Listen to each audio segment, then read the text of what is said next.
Ito yung the best at mabilis na paraan para matanggal ang background sa mga video ninyo. Tap nyo lang yung reel.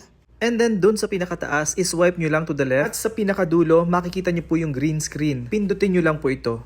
At meron po tayong dalawang options dito, ang scenes at ang camera roll. Ang scenes ay naka-default na po siya at free to use po ito. Pwede po kayong mamili ng kahit na anong background dyan. Halimbawa po ito.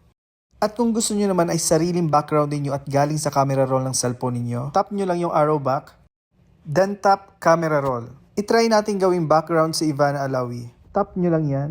At kung mapapansin niyo ay naging background na ng video ko si Ivana Alawi. At once okay na, i-tap nyo lang yung done. At using your two fingers ay pwede nyo paliitin ang subject ninyo. And then tap nyo lang ang button na to para mag-record. At once okay na, tap nyo lang ulit para mag-stop ang recording. And then pwede nyo na pong lagyan ng text or title or yung caption ng video nyo. At once okay na, tap nyo lang yung next.